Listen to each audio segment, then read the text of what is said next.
मित्रांनो, खरं तर मला या विषयावरती व्हिडिओ बनवायचा नव्हता. म्हणलं ठीक आहे, पण बऱ्याच जणांच्या कमेंट यायला लागले, बरेच जण बोलायला लागले, घनश्यामजी तुम्ही सगळ्या प्रश्नावर उत्तरं देतात, सगळ्या कोणी आरोप केले की ते आरोप सहजपणे फेटाळून लावतात, मग सूरज चव्हाणच्या लग्नाला का गेले नाही, ह्याचे उत्तर आम्हाला द्या, ह्याचे उत्तर आम्हाला द्या. बरेच जणांनी कमेंट केलं.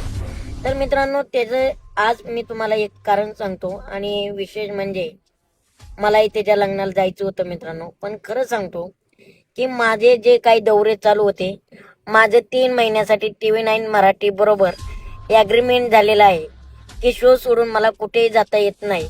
आणि काही शो असतील तर इमर्जन्सी जर मी घेतले तर ते मला करता येतात, नाही तर मला ते शो करता येत नाहीत. त्यामुळे मित्रांनो, माझे 3 महिन्याचे TV9 मराठी बरोबर टाईप असल्यामुळे मला कुठेही जाता येत नाही. जर इमर्जन्सी काय असेल, घरातलं काय असेल, तर मला त्याच्यासाठी सुट्टी काढता येते. दुसरी महत्वाची गोष्ट मित्रांनो, सूरज चव्हाणचं ज्या दिवशी लग्न झालं म्हणजे 29 तारखेला, तेव्हा मी अमरावतीत होतो मित्रांनो. तिथून मला येणं सोपं नव्हतं. तेव्हा तुम्ही स्टोरी बघितली असेल किंवा नसेल बघितली तर त्या तारखेची स्टोरी सुद्धा मी टाकलेली आहे. कारण तुम्हाला वाटेल की हे खोटं बोलतात, हे बनवतात आपल्याला, तर तसं काही नाही मित्रांनो.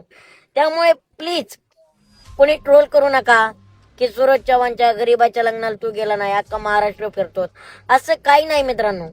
आणि सूरज चव्हाण एक निरागस साधा व्यक्तिमत्व आहे.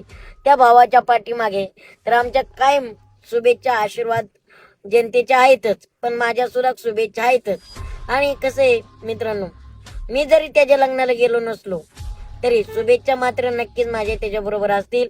आणि मी त्याचे 100% घरी जाऊन गाठ घेईल. हे इलेक्शन वगैरे झालं ना, निवांत त्याला जाऊन भेटेल, त्याच्याशी चर्चा करेल. त्यामुळं प्लीज कोणी काळजी करू नका.